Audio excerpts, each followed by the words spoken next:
where the mind is without fear and the head is held high, where knowledge is free.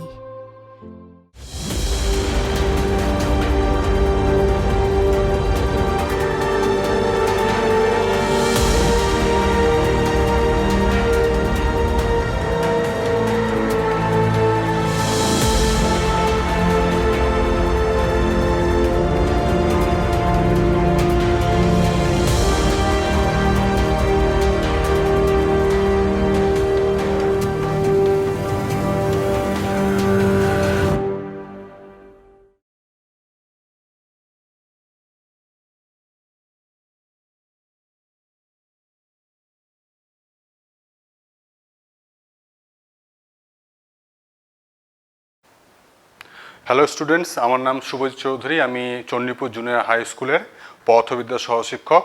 আর আজকে আমি তোমাদের নবম শ্রেণীর ভৌতবিজ্ঞান অংশের শব্দ পোর্শন শুরু করব। তো শুরুতে যেটা বলবো, শব্দ কি?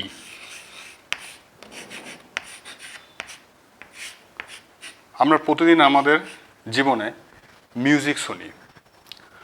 তো না শুনলে আমাদের সর্বাঙ্গীন বিকাশ সম্ভব নয়। তো এই শব্দ হচ্ছে এক ধরনের শক্তি। তোমরা ছোটোবেলায় পড়েছো তাপ শক্তির শব্দ শক্তিতে রূপান্তর। তো শব্দ হচ্ছে এক ধরনের শক্তি। এই শক্তিটা কখন উৎপন্ন হয়? যখন কোনো একটা বস্তুর মধ্যে কম্পন সৃষ্টি হয়। যেমন আমাদের ভোকাল কর্ডে কন্টিনিউয়াসলি কী হচ্ছে? কম্পন সৃষ্টি হচ্ছে, যার জন্য কী হচ্ছে? আমাদের মুখ থেকে সাউন্ডটা বের হচ্ছে এবং সেই শব্দটা আমাদের কানে গিয়ে পৌঁছচ্ছে এবং কানে যে পর্দা আছে সেখানে গিয়ে নক করছে, নিয়ে আমরা সেই শব্দটাকে শুনতে পাচ্ছি। তো শব্দ হচ্ছে এক ধরনের শক্তি, যেটা সবসময় একটা কম্পনশীল বস্তু থেকে উৎপন্ন হয়।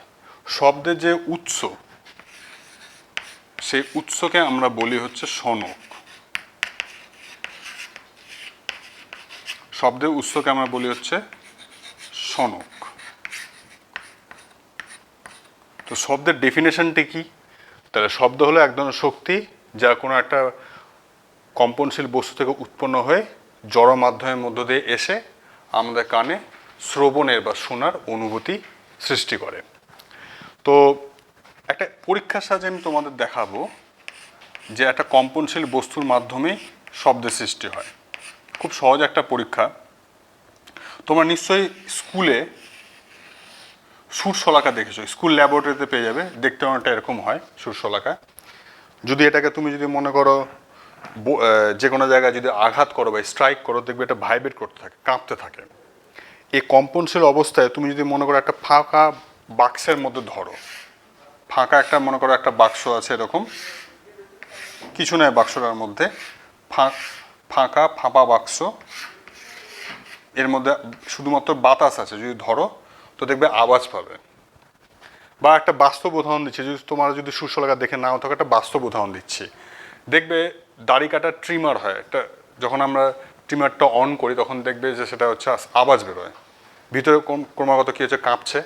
এবার সেই ট্রিমারটাকে তোমরা যদি মনে করো একটা বালতির মধ্যে ধরো, তো দেখবে বালতিটা ভাইব্রেট করছে আর একটা আওয়াজ বের হচ্ছে। তো এরকম অনেক উদাহরণ আছে যেখানে কি হয়, কম্পনশীল বস্তু থেকে কি উৎপন্ন হয়? শব্দ উৎপন্ন হয়। কোনো বস্তু যদি ভাইব্রেট না করে, যদি না কাঁপে, তাহলে সেখান থেকে কখনোই শব্দ উৎপন্ন হওয়া সম্ভব নয়। তাহলে শব্দ উৎপন্ন হতে গেলে অবশ্যই কি লাগবে? একটা কম্পনশীল বস্তু লাগবে। একটা বস্তু কম্পনের ফলে কি উৎপন্ন হয়? সবসময় শব্দটা উৎপন্ন হয়। আচ্ছা,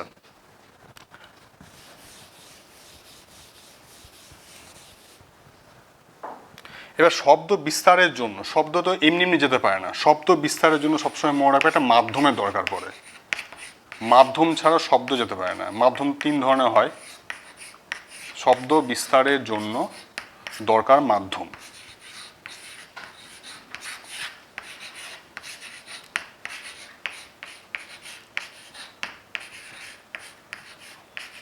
মাধ্যম তো তোমরা জানো নিশ্চয়ই, তিন ধরনের হয়। একটা কঠিন মাধ্যম, একটা হচ্ছে তোমার তরল মাধ্যম। কঠিন মানে যে কোনো কঠিন বস্তু, লোহা হতে পারে। তরল মানে হচ্ছে জল বলতে পারো। গ্যাস মানে অবশ্যই জানো বায়ু মাধ্যম। তো মাধ্যম ছাড়া শব্দ কখনোই এক জায়গা থেকে আরেক জায়গায় বিস্তার লাভ করতে পারে না। তো কেন কিভাবে ব্যাপারটা বুঝলাম, সূর্যের মধ্যে অনবরত বিস্ফোরণ ঘটে চলেছে, বড় বড় বিস্ফোরণ ঘটে চলেছে, কিন্তু সেটা আমরা শুনতে পাই না। কেন? কারণ সূর্য আর পৃথিবীর মাঝখানে কোনো মাধ্যম নেই। যদি মাধ্যম ছাড়া যদি শব্দ চলতে পারতো, তাহলে সূর্যের মধ্যে যে বড় বড় বিস্ফোরণগুলো ঘটে চলেছে কন্টিনিউয়াসলি, সেটা হচ্ছে আমরা কি করতে পারতাম, সেটা হচ্ছে আমরা শুনতে পারতাম, কিন্তু সেটা আমরা শুনতে পাই না। এই একটা পরীক্ষাও প্রশ্ন আছে যে সূর্যের মধ্যে যে অনবরত বিস্ফোরণ ঘটে চলেছে, তো সেই বিস্ফোরণের শব্দটা আমরা কেন শুনতে পাই না, এই প্রশ্নটা পরীক্ষা হলে আসে। এবার নেক্সট যেটা দেখাবো যে শব্দ বিস্তারের কৌশল, বায়ু মাধ্যমের মধ্যে দিয়ে শব্দটা কি করে বিস্তার লাভ করে, শব্দ বিস্তারের কৌশল।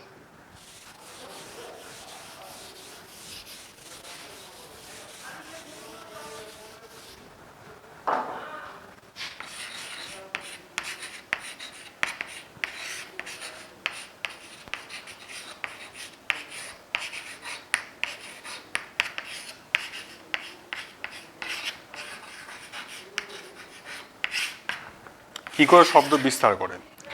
একটা যে কোনো বায়ু মাধ্যমকে বা মাধ্যমকে, ধরুন না বায়ু মাধ্যমটাই আমরা ভাবছি, কতগুলো হচ্ছে আমরা এরকম স্তর, কাল্পনিক স্তরে ভাগ করতে পারি। এগুলো মনে করো কতগুলো হচ্ছে একটা কাল্পনিক স্তর।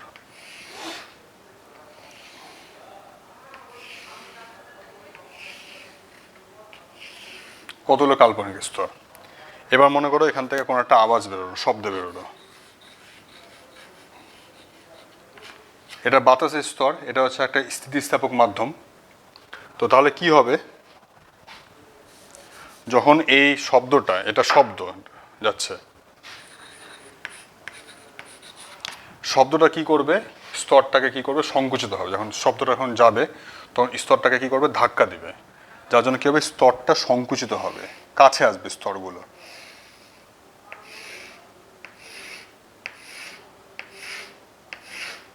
এভাবে কি হলো, সব স্তরটা কাছে আসলো। এই যে কাছে আসছে, এই যে কাছে আসলো স্তরটা, এই যে কাছে আসা, সে কাছে আসাটাকে বলা হচ্ছে কি, ঘনীভবন। ঘনীভূত যেহেতু হচ্ছে, সে হচ্ছে নাম হচ্ছে ঘনীভবন। আর যখন শব্দটা হচ্ছে এই স্তরটা অতিক্রম করে চলে যাচ্ছে ওই দিক দিয়ে, তখন এরা কি হচ্ছে, স্থিতিস্থাপক ধর্মের জন্য আবার আগে অবস্থায় ফিরে আসছে।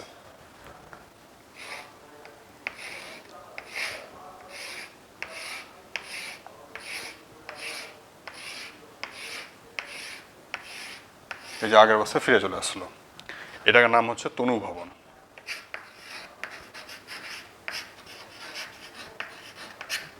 ঠিক আছে, তাহলে আবার রিপিট করছে, শব্দ কিভাবে বিস্তার লাভ করে। যখন শব্দ, আমরা একটা যে কোনো স্তরকে, যে কোনো মাধ্যমকে আমরা এরকম কতগুলি স্তরের সমষ্টি হিসাবে ভাবতে পারি, কাল্পনিক স্তরের সমষ্টি হিসাবে। তো শব্দ যখন প্রবাহিত হচ্ছে, তখন কি হচ্ছে, স্তরটা কাছে আসছে, যেহেতু এটা ধাক্কা দিচ্ছে বলে। কাছে আসার যে ঘটনাটা, এটাকে বলছে ঘনীভবন। আর যখনই তোমার হচ্ছে শব্দটা অতিক্রম করে চলে যাচ্ছে, তখন স্তরগুলো কি হচ্ছে, আবার ঠিক আগের অবস্থায় চলে আসছে, যাকে আমরা বলছি কি, তনুভবন। তো এইভাবে আস্তে আস্তে ঘনীভবন আর তনুভবন, এই দুটোর মাধ্যমে কি হয়, আস্তে আস্তে শব্দটা হচ্ছে কি হয়, এক জায়গা থেকে আরেক জায়গায় কি করে, বিস্তার লাভ করে। তাহলে ঘনীভবন আর তনুভবন হচ্ছে পদ্ধতি, যার সাহায্যে কি হচ্ছে, শব্দটা এক জায়গা থেকে আরেক জায়গায় বিস্তার লাভ করে। তো আমি শুরুতে বলেছিলাম যে একটা কম্পনশীল বস্তু থেকে শব্দ উৎপন্ন হয়। তো সেই জন্য কম্পন সম্পর্কিত বেশ কিছু তথ্য আমাদের জানতে হবে। কম্পন সম্পর্কিত বেশ কিছু তথ্য।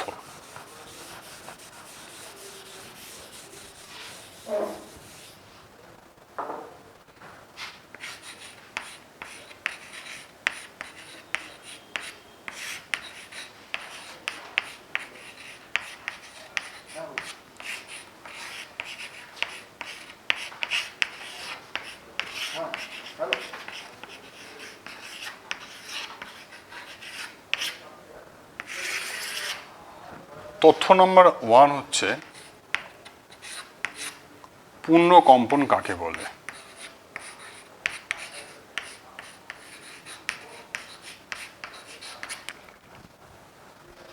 এটা মনে করা হচ্ছে একটা, তোমার হচ্ছে যে কোনো একটা দণ্ড মনে করো, হ্যাঁ, এটাকে তুমি মারলে, আঘাত করলে, তাহলে কি হলে, একটু দেখবে এভাবে হয়ে ও আবার থেমে যাচ্ছে, এরকম করলে। তো ধরে নাও এখান থেকে ও জার্নি স্টার্ট করলো, নিজের যাত্রা শুরু করলো, এই বিন্দু থেকে যাত্রা শুরু করলো। তো এখান থেকে ও কি হলো, এখানে গেল, আবার এখানে যখন আসছে, এখান থেকে স্টার্ট করে আবার যখন এখানে আসছে, তখন বলা হবে কি একটা পূর্ণ কম্পন শুরু হচ্ছে।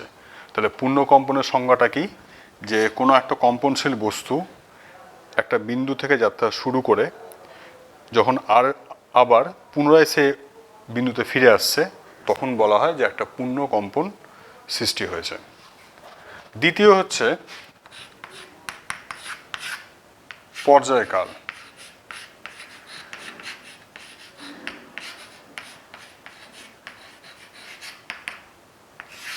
পর্যায়কাল একটা পূর্ণ কম্পন সৃষ্টি হতে যতটা সময় লাগছে, সে সময়টাকে বলা হচ্ছে পর্যায়কাল, ইংরেজিতে বলা টাইম পিরিয়ড। এই পর্যায়কালটাকে আমরা ক্যাপিটাল টি দিয়ে প্রকাশ করি। পর্যায়কাল একটা পূর্ণ কম্পন সৃষ্টি হতে যতটা সময় লাগছে। 3 নম্বর হচ্ছে কম্পাঙ্ক।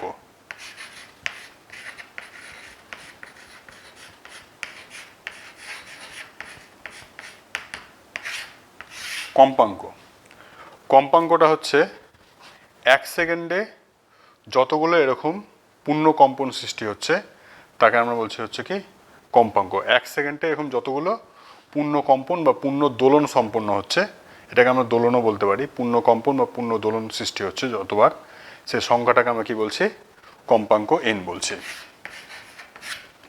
তো আরেকবার প্রথম একটু বলে দিই যে কম্পন না হলে শব্দের সৃষ্টি হয় না। সেজন্য কম্পন সম্পর্কে আমাদের প্রথমে জানতে হবে কিছু তথ্য। সেটা হচ্ছে যে পূর্ণ কম্পন কি, যখন আমি একটা বস্তু তাকে আমি যখন আঘাত করলাম, ও ধরলাম এখান থেকে একটু গেল, এখান থেকে একটু গিয়ে আস্তে আস্তে এখানে ফিরে আসলো। তো যে ধরে নাও এ পয়েন্ট থেকে ও নিজের যাত্রা শুরু করছে, ধরে নাও, তাহলে হচ্ছে এ পয়েন্টে আবার ফিরে যখন আসবে তখন বলা হবে যে একটা পূর্ণ কম্পন সৃষ্টি হয়েছে। আর এই পূর্ণ কম্পন সৃষ্টি হতে যতটা সময় লাগছে, সেই সময়কালটাকে আমরা বলছি পর্যায়কাল বা টাইম পিরিয়ড। আর 1 সেকেন্ডে বা একক সময় যতগুলো পূর্ণ কম্পন সৃষ্টি হচ্ছে, সেই সংখ্যাটাকে আমরা বলছি কম্পাঙ্ক এন। কম্পাঙ্ককে আমরা ইংরেজিতে ফ্রিকোয়েন্সিও বলে থাকি। এবার আসবো তরঙ্গ নিয়ে, কারণ শব্দ হচ্ছে এক ধরনের তরঙ্গ। তো সেই জন্য তরঙ্গের কনসেপ্টটা এখানে একটা প্রাসঙ্গিক। তরঙ্গ জিনিসটা কি,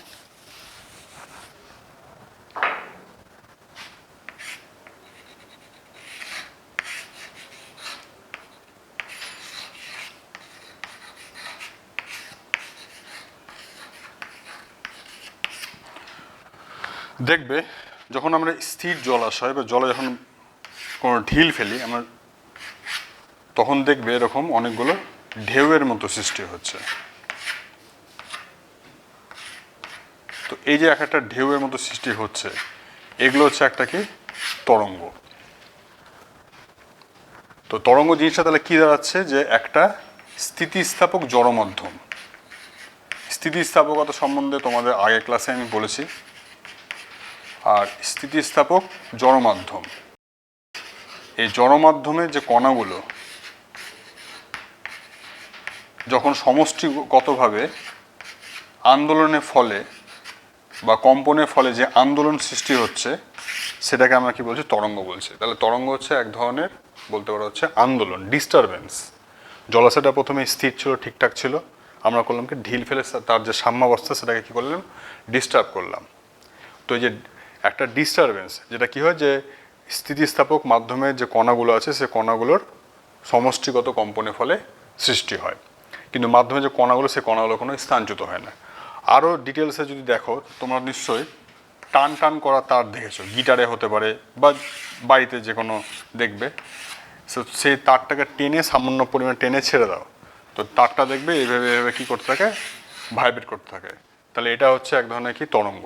এখানে কি দেখতে পাচ্ছি, যে তারটা যে উপর নিচ যে ভাইব্রেট করছে বা কম্পিত হচ্ছে, তো কম্পিত হতে হতে হতে হতে এক সময় দেখবে ঠিক কি হচ্ছে, ঠিক আবার আগে অবস্থায় ফিরে আসছে। মানে মাধ্যমে যে কণাগুলো যেটা আছে, যেমন এখানে তোমার বলতে পারো এই তারটা, এই মাধ্যমে কণাগুলো কোনো স্থানচ্যুত হচ্ছে না, অর্থাৎ আগে অবস্থা আবার কী হচ্ছে, ফিরে আসছে।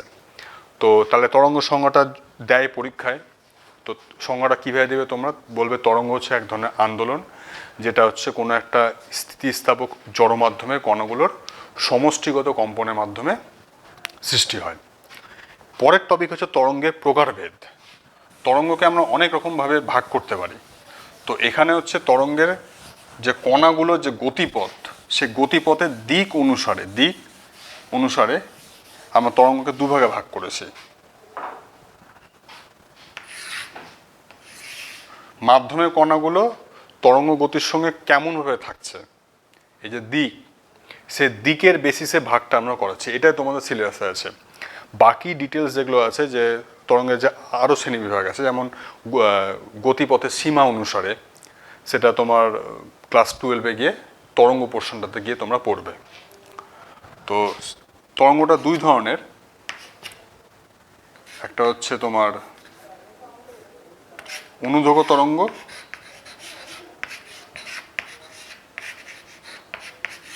আর একটা হচ্ছে তির্যক তরঙ্গ।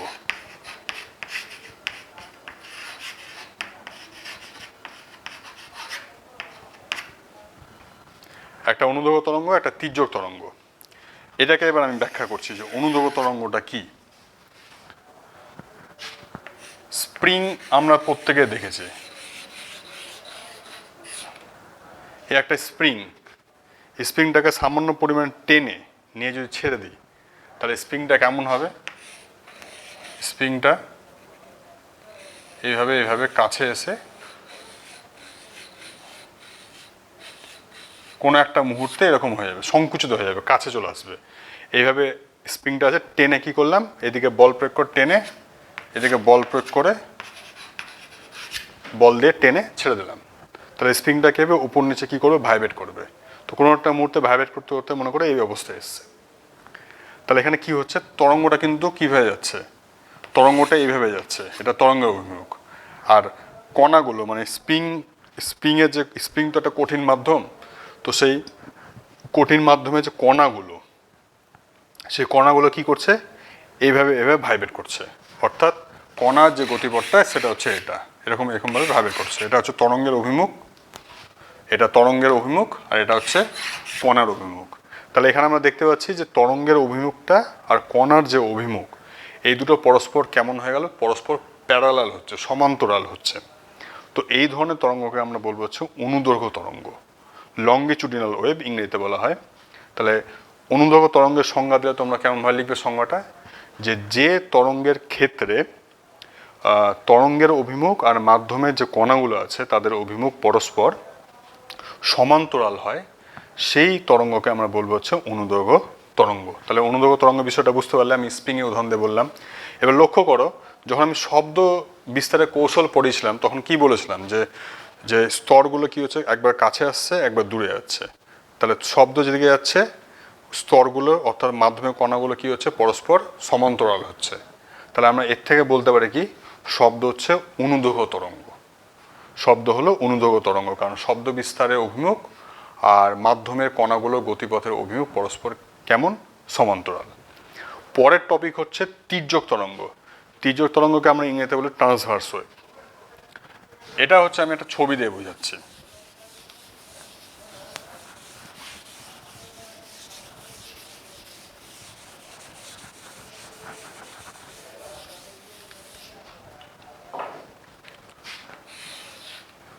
তারের এক্সাম্পলটাই ধরি।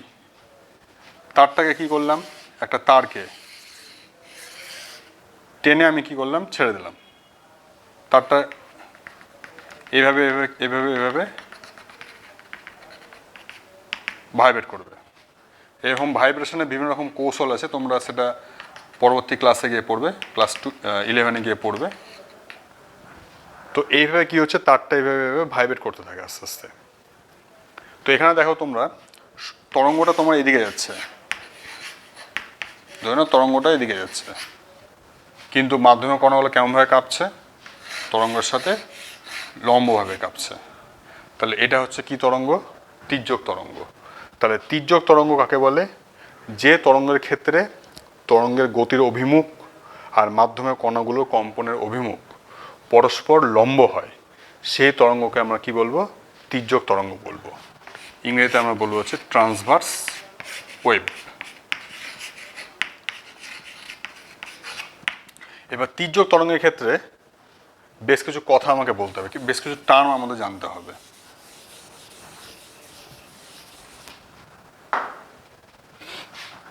দেখো,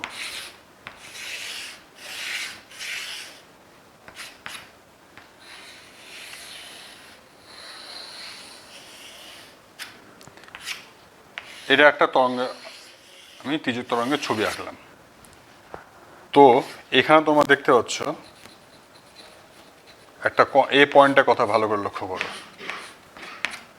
এ পয়েন্টটাতে কি হচ্ছে, কণাটা সর্বোচ্চ সরণ হচ্ছে এটা। আর এখানে কি হচ্ছে, নিচের দিকে এই লাইনটার, এই যে লাইনটা দেখতে পাচ্ছ যে এই লাইনটার নিচের দিকে পয়েন্টটা সর্বাধিক সরণ হচ্ছে। লাইনটার উপরে এ পয়েন্টটা, লাইনটার নিচে বি পয়েন্টটা দেখতে পাচ্ছ তোমরা। তো এ পয়েন্টটাকে আমরা বলবো হচ্ছে তরঙ্গ শীর্ষ, আর বি পয়েন্টটাকে আমরা বলবো হচ্ছে তরঙ্গ পাদ। ইংরেজিতে বলা হয় ক্রিস্ট, আর বি পয়েন্টের তরঙ্গ পাদকে বলা হচ্ছে ট্রাউ। তো এটাকে আমরা তাহলে বলছি তরঙ্গ শীর্ষ।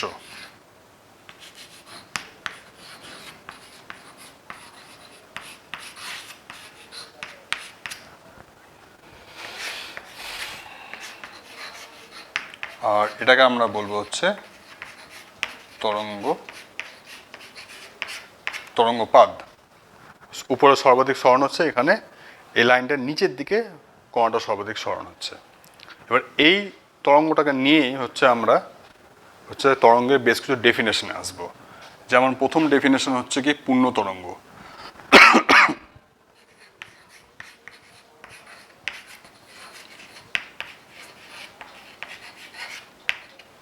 পূর্ণ তরঙ্গ বলার আগে দশা সম্বন্ধে একটু বলা উচিত। যদি দশা সম্বন্ধে ডিটেলস আমাদের 9-এর সিলেবাসে নেই, ওটা 11-এ গিয়ে পড়বে। দশা হচ্ছে এরকম যে যার সাহায্যে আমরা তরঙ্গের একটা কণাগুলোর যে কোনো একটা মুহূর্তে গতির অবস্থা সম্পর্কে জানতে পারি, তাকে আমরা বলি দশা, গতির অবস্থা। তো এইখানে দেখো যে এই কণাটা আর এই কণাটা হচ্ছে কি সমদশায় আছে, এই কণা সি কণা, কারণ একই লাইনের একই দিকে, মানে এক্ষেত্রে উপরের দিকে এই বিন্দু আর সি বিন্দু কি হচ্ছে একই দশায় আছে। আর বি বিন্দুটা লাইনের নিচের দিকটাকে আমরা ঋণাত্মক ধরছি, আর উপর দিকটা হচ্ছে ধনাত্মক। তো নিচের দিকে আছে, তাহলে আমরা বলতে হয় যে এ পয়েন্টটা বি পয়েন্টটা হচ্ছে বিপরীত দশায় আছে। তাহলে এরকম সমদশা সম্পূর্ণ কণাগুলোর মধ্যে যে দূরত্ব, সমদশা সম্পন্ন কণাগুলোর মধ্যে যে দূরত্ব, সেই দূরত্বটাকে আমরা কি বলছি, আমরা বলছি হচ্ছে একটা পূর্ণ তরঙ্গ। সমদশা সম্পন্ন কণাগুলোর মধ্যে দূরত্বকে আমরা বলছি হচ্ছে কি একটা পূর্ণ তরঙ্গ। ঠিক আছে? তো আর এই একটা পূর্ণ তরঙ্গ সৃষ্টি হতে যে সময় লাগছে, সেই সময়টাকে আমরা বলছি হচ্ছে পর্যায়কাল বা টাইম পিরিয়ড টি। একটু আগেই বললাম কম্পন সম্বন্ধে, জিনিসগুলো একই। পর্যায়কাল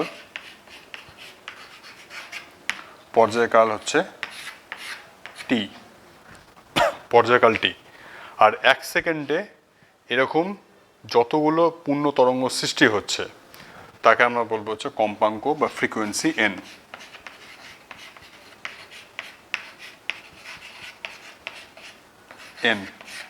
কম্পাঙ্ক বা ফ্রিকোয়েন্সি এন। আর নেক্সট হচ্ছে তরঙ্গ বেগ।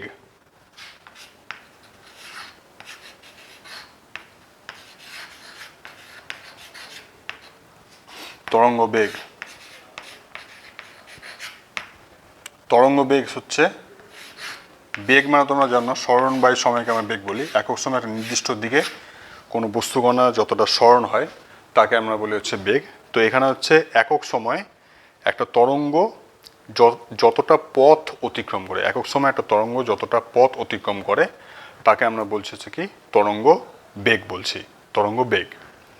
তাহলে এই 4টে ডেফিনেশন খুব ভালোভাবে মনে রাখবে: পূর্ণ তরঙ্গ, পর্যায়কাল, কম্পাঙ্ক আর তরঙ্গ বেগ। আরেকবার একটু মনে করে দিচ্ছি পূর্ণ তরঙ্গটা কি। এখানে তোমরা দেখতে পাচ্ছ আমি একটা তির্যক তরঙ্গের ছবি এঁকেছি। তো এই তির্যক তরঙ্গের উপর এ আর সি দুটো বিন্দু হচ্ছে সমদশায় আছে। তো সমদশা সম্পন্ন কণা দুটোর মধ্যে যে দূরত্ব তাকে আমরা বলছি পূর্ণ তরঙ্গ। তো একটা পূর্ণ তরঙ্গ সৃষ্টি হতে যতটা সময় লাগছে সেই সময়টাকে আমরা বলছি হচ্ছে পর্যায়কাল। আর একক সময় বা 1 সেকেন্ডে যতগুলো এরকম পূর্ণ তরঙ্গ সৃষ্টি হচ্ছে তাকে আমরা বলছি কম্পাঙ্ক বা ফ্রিকোয়েন্সি এন। আর 1 সেকেন্ডে বা একক সময় একটা তরঙ্গ যতটা দূরত্ব যাচ্ছে তাকে আমরা বলছি তরঙ্গ বেগ ভি। এবার পরে যে টপিকটা সেটা হচ্ছে আমরা করব হচ্ছে তরঙ্গ দৈর্ঘ্য, তরঙ্গ বেগ, এগুলো নিয়ে হচ্ছে আমরা আলোচনা করব। আচ্ছা, এখানে আরেকটা জিনিস বলার আছে, বলতে ভুলে গেছিলাম। তরঙ্গ দৈর্ঘ্য এটা হচ্ছে আমরা ল্যামডা দিয়ে প্রকাশ করি। ল্যামডা, গ্রিক অক্ষর ল্যামডা, ল্যামডা গ্রিক অক্ষর ল্যামডা দিয়ে আমরা প্রকাশ করি। তো এর পরে যেটা আমি পড়াবো সেটা হচ্ছে তরঙ্গ বেগ ভি, তরঙ্গ দৈর্ঘ্য ল্যামডা আর কম্পাঙ্ক এন, এদের মধ্যে সম্পর্কটা খুবই ইম্পর্টেন্ট, পরীক্ষায় আসে, ভালো করে রেখো।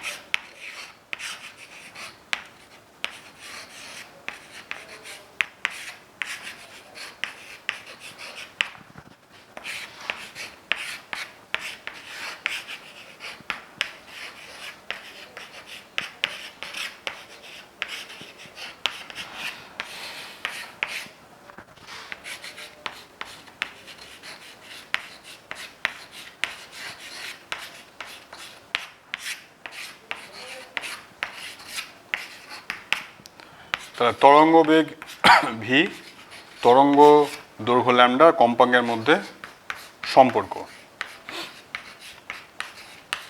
সম্পর্কটা আমরা প্রতিষ্ঠা করব।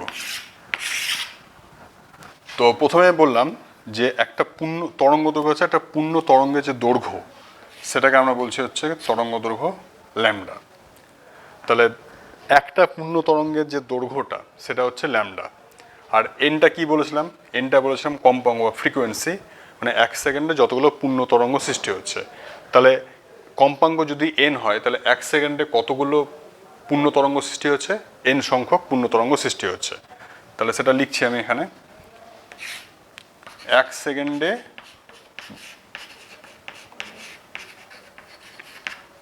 উৎপন্ন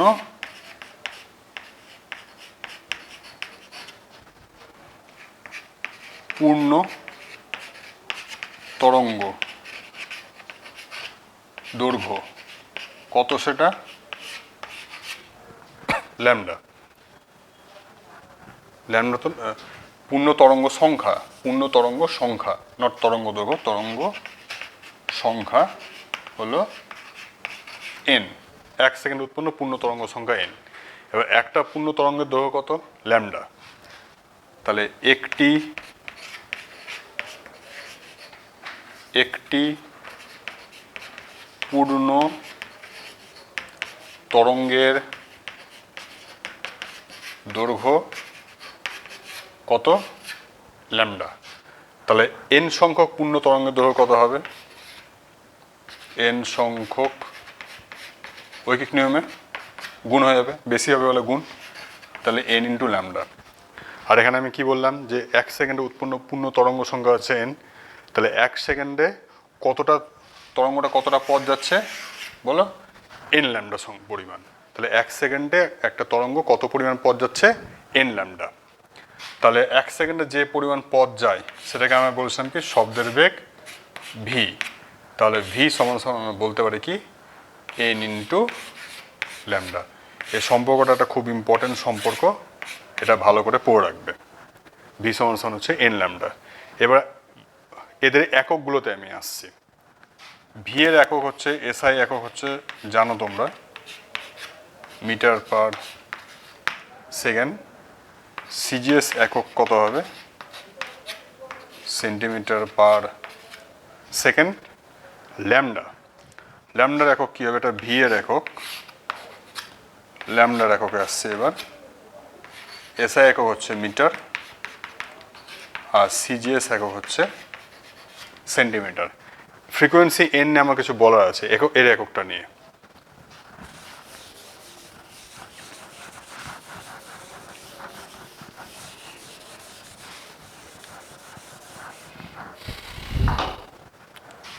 এন এর একক, এন এর তিনটা একক আছে। একটা হচ্ছে হার্জ, যাকে আমরা এইচ জেড দিয়ে লিখি, অথবা সাইকেলস পার সেকেন্ড এভাবে লিখি, অথবা আমরা লিখি হচ্ছে শুধু সেকেন্ড, সেকেন্ড ইনভার্স, এটা আমরা লিখি সেকেন্ড ইনভার্স।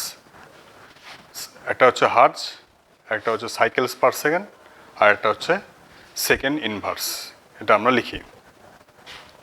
আর এন সমান সমান মনে রাখবে 1/t, ফ্রিকোয়েন্সি সমান সমান হচ্ছে টাইম পিরিয়ডের অনন্যক পর্যায়কাল। এখান থেকে আমরা বলতে হচ্ছে যে এককটা হচ্ছে 1/সেকেন্ড। কোনো একবার পরীক্ষায় একটা পরীক্ষা আমি দেখেছিলাম, এরকম কোশ্চেন এসেছিল যে কম্পাঙ্ক ফ্রিকোয়েন্সি এককগুলি হলো কী কী। তো অপশান ছিল হচ্ছে এ নম্বর হার্জ, বি নম্বর ছিল হচ্ছে সাইকেলস পার সেকেন্ড, আর সি নম্বর ছিল হচ্ছে সেকেন্ড ইনভার্স, আর ডি নম্বর ছিল হচ্ছে উপরের সবকটি। তো উত্তরটা কী আসবে তোমাদের? উপরের সবকটি। তো তিনটে একক তোমরা মনে রাখবে, হার্জ, সাইকেলস পার সেকেন্ড আর হচ্ছে সেকেন্ড ইনভার্স।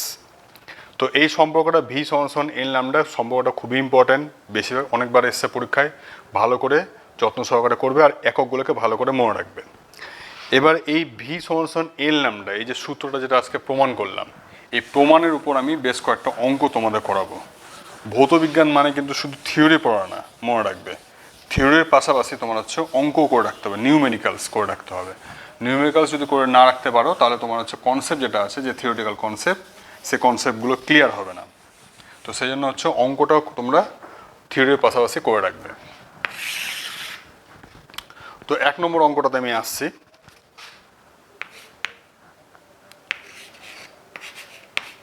আগে অঙ্কটা আমি টুকে নিই, তবে আমি সমাধান করে দিচ্ছি।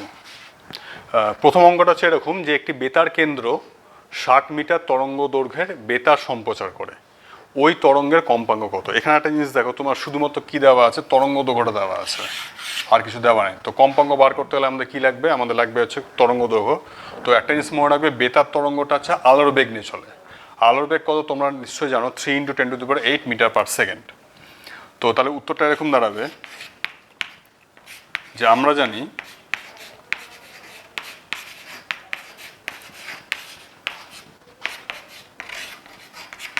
ভি ইকুয়ালস হচ্ছে এন ল্যামডা। যখনই কোনো অঙ্ক করবে নিউমেরিক্যালস, বিশেষ করে ফিজিক্সের, তো তোমরা লেখাটা অবশ্যই লিখে নেবে যে আমরা জানি ভি সমান এন ল্যামডা। এবার তোমাকে বের করতে কী হবে? কম্পাঙ্ক বের করতে হবে। তো কম্পাঙ্ক এনটা বের করতে হবে, তাহলে এনটা বের করে নিই আমরা। এন ইকুয়ালস হচ্ছে কত? V by lambda. আগেই বললাম যে একটা বেতার তরঙ্গ সবসময় আলোর বেগ নিয়ে চলে। আলোর বেগের মান কত?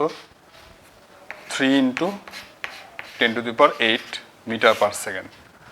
আর এখানে কত দেওয়া আছে তোমার? তরঙ্গ দৈর্ঘ্যটা 60, তাহলে এখানে বাই 60 করে দিলাম। এবার আমাদেরকে কাটাকুটি করতে হবে। তো কাটাকুটি করার সময় একটু সাবধানে করবে কাটাকুটিটা। দেখো কীভাবে করছি আমি। 300 নিলাম, 10⁶ করলাম এখান থেকে দুটো শূন্য আমি এখানে নিয়ে নিলাম। তাহলে 8 থেকে দুটো শূন্য বাদ দিলে কত হচ্ছে? 6 হচ্ছে। তাহলে 300 হলো। এবার কাটাটি করে না, সুবিধা হয়ে যাবে। তাহলে 5 হলো। তাহলে এন ইকুয়ালস হচ্ছে কত? 5 × 10⁶। তাহলে উত্তরটা লিখে দেবে যে ওই তরঙ্গের কম্পাঙ্ক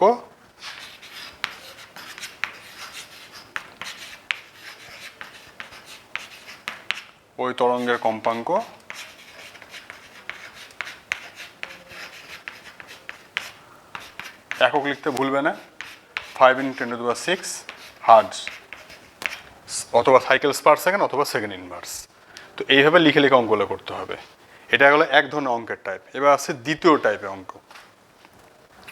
আচ্ছা, দ্বিতীয় অঙ্কটা শোনো। দ্বিতীয় অঙ্কটায় ভি সমান এন ল্যামডা, এই সূত্র দিয়ে আমাদের করতে হবে। তো অঙ্কটাকে পড়ে দিচ্ছি আমি, যে একটি বাদুড় হচ্ছে 100 কিলোহার্টজ কম্পাঙ্কের শব্দ শুনতে পেলে ওই শব্দের তরঙ্গ দৈর্ঘ্য নির্ণয় করো। বায়ুতে শব্দবেগ দেওয়া আছে 340 মিটার পার সেকেন্ড। একটা কথা একটু বলে দিই এই প্রসঙ্গে, যে আমরা কম্পাঙ্ক একক বললাম তোমাদের হার্জ, তারপরে সাইকেলস পার সেকেন্ড বা তোমার সেকেন্ড ইনভার্স। তো বড় ফ্রিকোয়েন্সি ক্ষেত্রে, যেমন আমাদের যে শোনার যে পাল্লাটা, যে 20 থেকে 20,000 হার্জের মধ্যে, তো বড় ফ্রিকোয়েন্সি ক্ষেত্রে আমরা কিলো হার্জ, একটু মনে রাখবে তোমরা, kilo hertz, giga hertz, mega hertz, আমরা এগুলো ইউজ করি। একটু মনে রাখবে তোমরা, kilo hertz, mega hertz, giga hertz এই এককগুলো ইউজ করি বড় ফ্রিকোয়েন্সির ক্ষেত্রে। তো এখানে কি করতে হবে, প্রথমে যে কিলো হার্জ যেটা আছে সেই কিলো হার্জটাকে হার্জে নিয়ে যেতে হবে। তাহলে সেই আগের মতন আমরা শুরু করছি। আমরা জানি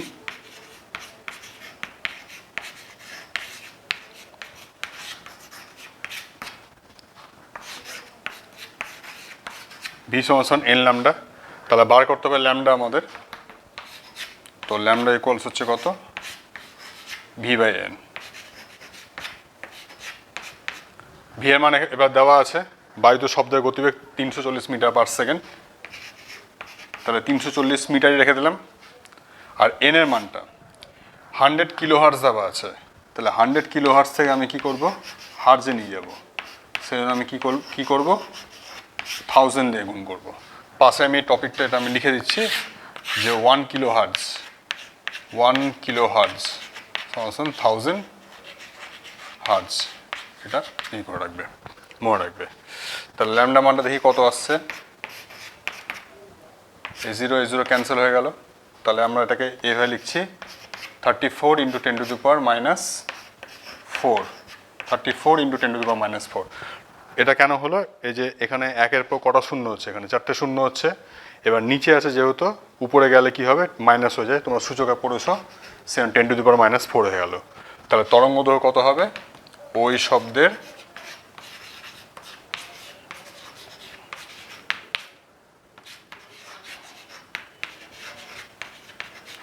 তরঙ্গ দৈর্ঘ্য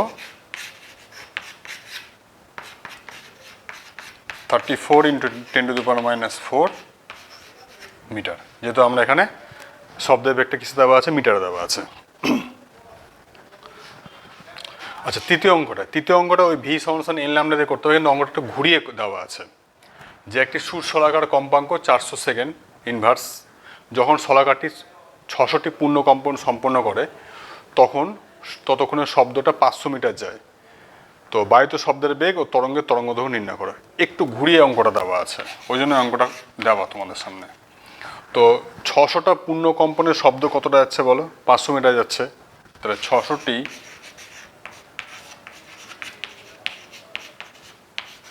পূর্ণ কম্পনে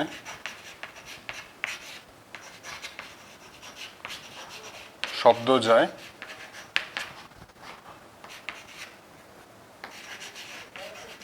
500 মিটার। তাহলে একটি পূর্ণ কম্পনে শব্দ কতটা যাবে, হচ্ছে 500/600 মিটার। 0 ক্যান্সেল হয়ে গেল, তাহলে 5/6 মিটার। তাহলে একটা পূর্ণ কম্পনের শব্দ যতটা দূরত্ব যায়, একটি পূর্ণ কম্পনের শব্দ যতটা দূরত্ব যায় তাকে আমরা কি বলি, তাকে আমরা বলি হচ্ছে তরঙ্গ দৈর্ঘ্য। তাহলে দেখো আমরা এখানে তরঙ্গ দৈর্ঘ্যের মানটা পেয়ে গেলাম, কত হচ্ছে 5/6 মিটার। তোমরা এটাকে দশমিকেও নিয়ে যেতে পারো বা এই অবস্থায় রেখে যেতে পারো। তাহলে একটা উত্তর হয়ে গেল। অতএব তরঙ্গটির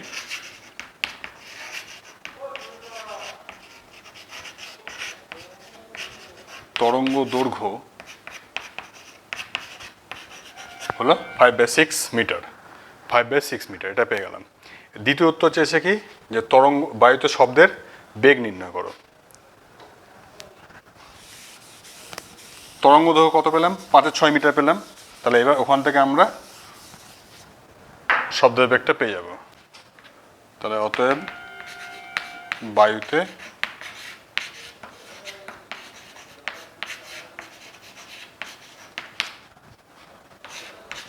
শব্দের বেগ ভি সমান এন ল্যামডা। এন এর মান কত দেওয়া আছে, 400 দেওয়া আছে। আর ল্যামডা তো পেয়েছি আমরা 5/6, 2 দিয়ে কাটছি 3, 2 দিয়ে হচ্ছে 200। তাহলে ভি হচ্ছে কত, 1000/3। তাহলে অ্যাপ্রক্সিমেটলি যেটা দাঁড়াবে 333.33 এত মিটার পার সেকেন্ড। যেহেতু আমরা এটা মিটারে করেছি, সে বেগে এখন দাঁড়াবে হচ্ছে কত, মিটার পার সেকেন্ড। তাহলে এটা হচ্ছে শব্দের বেগ নির্ণয়। একটু ঘুরি অঙ্কটা দেওয়া আছে, ওই 600টা পূর্ণ কম্পন সম্পন্ন করতে দূরত্ব হচ্ছে 500 মিটার, তাহলে একটাতে কতটা যাচ্ছে 500/600, সেটাই হলো তরঙ্গ দৈর্ঘ্য। তো সেই তরঙ্গ দৈর্ঘ্যকে দেওয়া আছে, সেই তরঙ্গ দৈর্ঘ্যকে আমরা কি করলাম, এই যে ফ্রিকোয়েন্সি যেটা দেওয়া আছে সেটাতে গুণ করলাম, গুণ করে শব্দের বেগটা আমরা পেয়ে গেলাম। আচ্ছা 4 নম্বর যে অঙ্কটা সেটা দেখো, ওই ভি ইকুয়ালস এন ল্যামডা দিয়ে, কিন্তু অঙ্কটা একটু আলাদা আছে। বলছে একটি সুর শলাকায় এ মাধ্যমে 5 সেন্টিমিটার আর বি মাধ্যমে 10 সেন্টিমিটার দৈর্ঘ্য বিশিষ্ট তরঙ্গ উৎপন্ন করে, ওই মাধ্যম দুটিতে শব্দের বেগে তুলনা করো। এখানেও ভি ইকুয়ালস এন ল্যামডা দিয়েই করতে হবে। তো একটা কথা বলে দিই, কথাটা একটু বলা হয়নি প্রথম দিকে। যখন মাধ্যম চেঞ্জ হয়, যখন আমরা একটা মাধ্যম থেকে আরেকটা মাধ্যমে শব্দ প্রবেশ করে, তখন শব্দের দুটো জিনিসের পরিবর্তন ঘটে, শব্দের বেগ চেঞ্জ হয়, তরঙ্গ দৈর্ঘ্য চেঞ্জ হয়, কিন্তু কম্পাঙ্ক মনে রাখবে সবসময় একই থাকে। অর্থাৎ একটা মাধ্যম থেকে যখন আরেকটা মাধ্যমে তরঙ্গ যায়, শব্দ কেন, যে কোনো তরঙ্গ যখন যায়, তখন সেই তরঙ্গের বেগ আর হচ্ছে তরঙ্গ দৈর্ঘ্য এই দুটোই পরিবর্তিত হয়, কিন্তু কম্পাঙ্ক সবসময় কী থাকে, ফিক্স থাকে। তাহলে এখানে কম্পাঙ্ক দেওয়া নেই মানে কম্পাঙ্কটা মনে রাখবে ফিক্স আছে, ধ্রুবক আছে। তাহলে ধরি, প্রথমে লিখে লিখে করতে হবে একটু, ধরি শব্দের কম্পাঙ্ক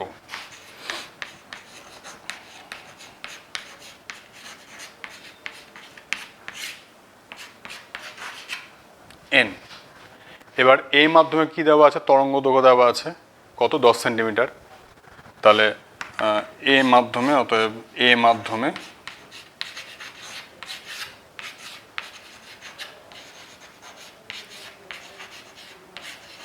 শব্দের বেগ ভি এ কত হয়, এন ইন্টু ল্যামডা। তাহলে এন ইন্টু ল্যামডা কত দেওয়া আছে, 5 সেন্টিমিটার।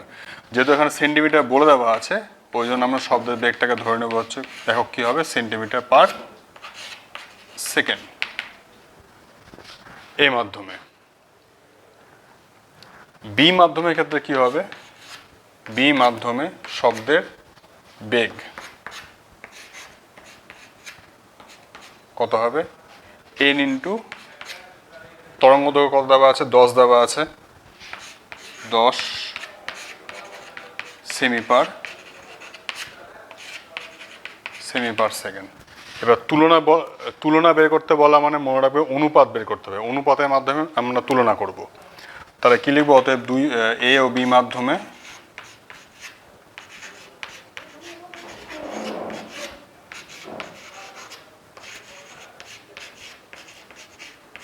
শব্দের বেগের অনুপাত।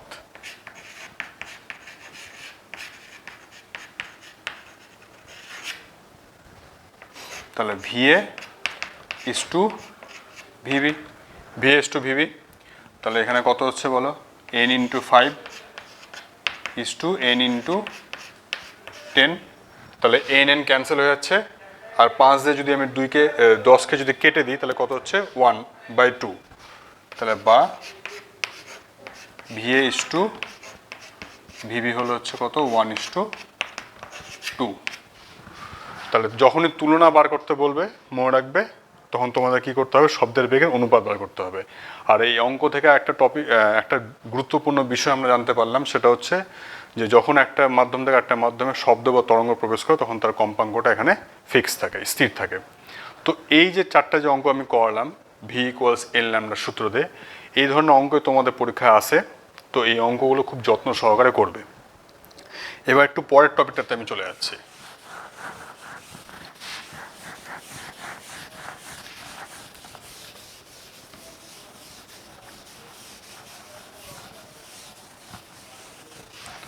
শব্দের বেগ নিয়ে তো আমরা খুব আলোচনা করলাম। শব্দের বেগ বায়ুতে 330 মিটার পার সেকেন্ডের মতো হয়। তো শব্দের বেগটা কি, তার রাশিমালা কি, এই তথ্যটা আমি একটু অতিরিক্ত ইনফরমেশন তোমাদের দিয়ে রাখছি একটু। এই ইনফরমেশনটা হচ্ছে অনুসন্ধিৎস ছাত্রছাত্রীদের জন্য, যারা একটু বেশি জানতে চায় ফিজিক্সটাকে। সি ইকুয়ালস হচ্ছে, মনে রাখবে, E/ρ। যেহেতু আমি গত ক্লাসে তোমাদের ইলাস্ট্রিসিটি পড়িয়েছিলাম, তো ওখানে তোমাদের ই সম্বন্ধে জানা আছে। ইটাকে বলা হয় কি, স্থিতিস্থাপক গুণাঙ্ক।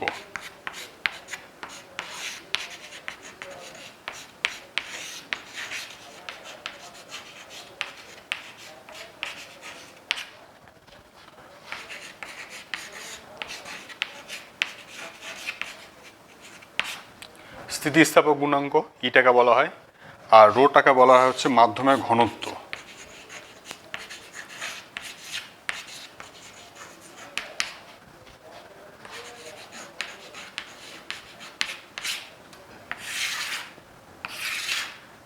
যদি কঠিন মাধ্যম হয়, তো কঠিন মাধ্যমের ক্ষেত্রে আমি বলেছিলাম যে ইটাকে আমরা কি দিয়ে রিপ্লেস করব, আমরা রিপ্লেস করবো হচ্ছে ওয়াই দিয়ে, ইয়ং গুণাঙ্ক দিয়ে রিপ্লেস করব।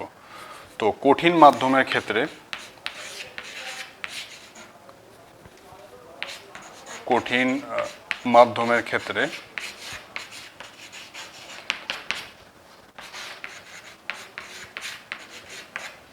সিএস লিখলাম, এস ফর সলিড, কত হবে ওয়াই বাই রো।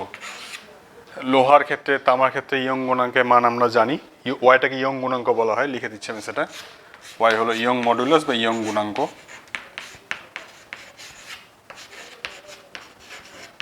এটা আমরা জানি। আর বিভিন্ন কঠিন বস্তু যেমন তামা বলতে পারো, লোহা বলতে পারো, তাদের ঘনত্ব আমাদের জানা আছে। তো সেই মানগুলো যদি আমরা এখানে ওয়াই রো এদের মানটা যদি বসিয়ে দিই, তাহলে আমরা কি পেয়ে যাব, তাহলে আমরা হচ্ছে যে কোনো কঠিন মাধ্যমে শব্দের বেগের অনুপাত পেয়ে যাব। আচ্ছা, এটা তো গেল যে কোনো মাধ্যমের ক্ষেত্রে। এবার গ্যাসের ক্ষেত্রে একটু আলাদা হয়, গ্যাসীয় মাধ্যমের ক্ষেত্রে সেই তথ্যটা আমি দিয়ে রাখছি। গ্যাসীয় মাধ্যমের ক্ষেত্রে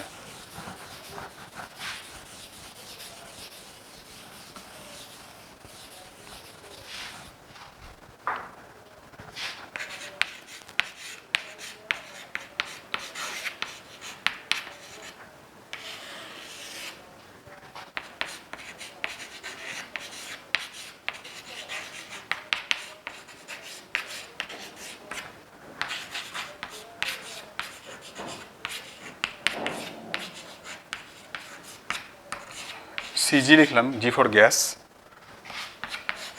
root over gamma P by rho. Gamma হচ্ছে ধ্রুবক, বাতাসের ক্ষেত্রে গামার মানটা 1.4 এর মতো হয়, আর রোটা বাতাসের গড় ঘনত্ব, আর পিটা হচ্ছে বাতাসের চাপ। তো এখানে যদি আমরা গামার মানটা বসাই, আর হচ্ছে তোমার পি যেটা তোমরা জানো, প্রমাণ বায়ুমণ্ডল চাপের মান কত, 76 ইন্টু 980 ইন্টু 13.6, তোমরা জানো, সেই মানটা যদি বসাই, আর বাতাসের ঘনত্ব যদি বসাই 0.000129 গ্রাম পার সেমি কিউব, তাহলে ওখান থেকে আমরা কার মান পেয়ে যাবো, গ্যাসীয় মাধ্যমে শব্দের বেগের মানটা আমরা পেয়ে যাবো। গ্যাসীয় মাধ্যম বা বায়ু মাধ্যমের ক্ষেত্রে শব্দের বেগের মানটা আমরা পেয়ে যাবো। তো এই সম্বন্ধে ডিটেলস তোমরা ক্লাস 11-এ গিয়ে পড়বে। আচ্ছা, আর আরেকটা কথা বলি যে শব্দের বেগ কার উপর ডিপেন্ড করে, তোমার শব্দের বেগটা মনে রাখবে উষ্ণতার উপর ডিপেন্ড করে। উষ্ণতা বাড়লে মানে দেখানো যায়, প্রমাণ করা যায় যে শব্দের গতিবেগটা হচ্ছে উষ্ণতা, পরম উষ্ণতা বর্গমূলের সাথে হচ্ছে সমানুপাতিক। তো উষ্ণতা বাড়লে কি হচ্ছে, শব্দের বেগ বেড়ে যায়। একইভাবে আর্দ্রতা বাড়লে কি হবে, শব্দের বেগটা বেড়ে যাবে।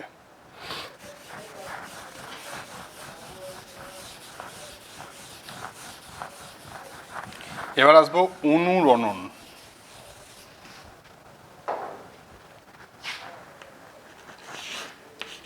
রিভারবারেশন।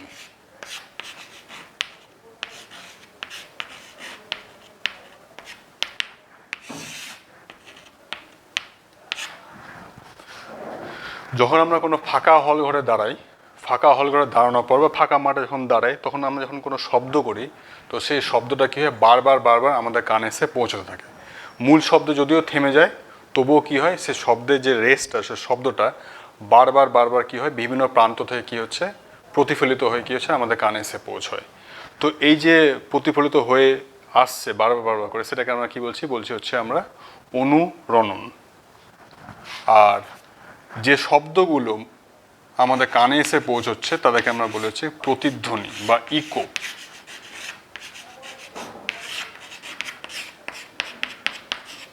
ইকো বা হচ্ছে প্রতিধ্বনি। তার প্রতিধ্বনির সংজ্ঞাটা দেয় পরীক্ষায়।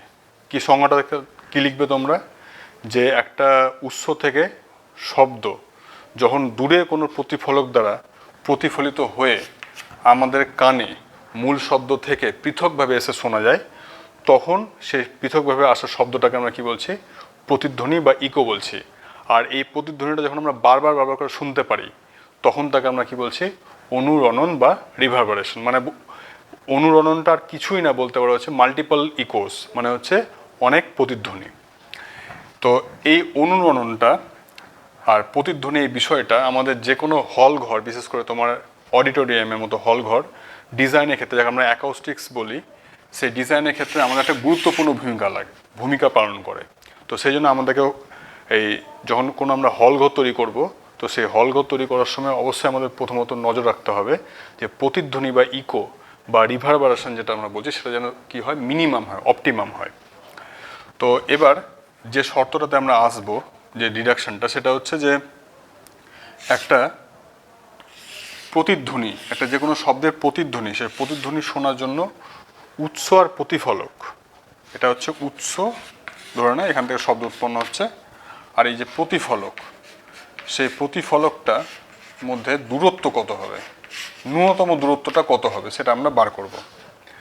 তো প্রথমে বলি, যখন আমাদের কানে একটা শব্দ এসে পৌঁছয়, সে শব্দের রেসটা হচ্ছে কতক্ষণ পর্যন্ত থেকে যায়, 1/10 সেকেন্ড সময় পর্যন্ত থেকে যায়।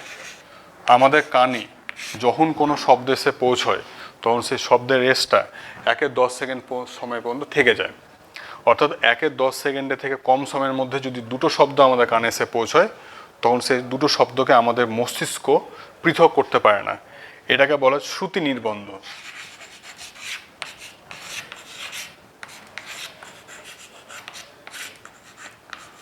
শ্রুতি নির্বন্ধ বলা হয়। 1/10 সেকেন্ডের মধ্যে যদি, কম সময়ের মধ্যে যদি দুটো শব্দ আমাদের কানে এসে পৌঁছয়, তাহলে সেই দুটো শব্দকে আমরা পৃথক করতে পারবো না। তো এখন আমি ধরে নিচ্ছি বাতাসের শব্দের বেগ হচ্ছে কত, 334 বা 334 মিটার পার সেকেন্ড, অ্যাভারেজে ধরলাম। তাহলে 1/10 সেকেন্ডের শব্দ কতটা যাচ্ছে, 1 সেকেন্ডের শব্দ হচ্ছে কত, 334 মিটার। যে 1 সেকেন্ডে যাচ্ছে কত, 1 সেকেন্ডে যাচ্ছে হচ্ছে কত, 334 মিটার যাচ্ছে। তাহলে 1/10 সেকেন্ডে কতটা যাবে, 334 ইন্টু 1/10 মিটার, তাহলে কত হলো, 33.4 মিটার। তাহলে 1/10 সেকেন্ডের শব্দ আছে 333.4 মিটার। তো এই সময় শব্দটা কি হচ্ছে, শব্দটা এখান থেকে এখানে যাচ্ছে, গিয়ে প্রতিফলক দ্বারা প্রতিফলিত হচ্ছে, হয়ে কি হচ্ছে, ফিরে আসছে। তাহলে এই যে 333.4 এই যে মিটারটা পেলাম দূরত্বটা, সেই দূরত্বটা কি, উৎস আর প্রতিফলকের মধ্যে যে দূরত্বটা, সে দূরত্বের দ্বিগুণ দূরত্ব। আবার এই কথাটা রিপিট করছি যে 334 মিটারটা কি দাঁড়াচ্ছে, যে এই এখান থেকে শব্দ এখানে গেল, গিয়ে আবার ফিরে আসছে। তাহলে এটা হচ্ছে 1/10 সেকেন্ডের শব্দ এতটা পথ যাচ্ছে। যদি উৎস আর প্রতিফলকের মধ্যে ডিস্টেন্স বা দূরত্বটা যদি ডি হয়, তাহলে এই 1/10 সেকেন্ডের শব্দ যে পথটা যাচ্ছে সেটা হচ্ছে 2D। তাহলে 2D হচ্ছে কত, 2D সমান সমান হচ্ছে 333.4। তাহলে হচ্ছে ডি সমান সমান হচ্ছে কত, 33.4 বাই হচ্ছে 2। তাহলে কাটাকাটি যদি করি তাহলে কত হচ্ছে, 16×2=32, 16.16×2=32, 7, এই যে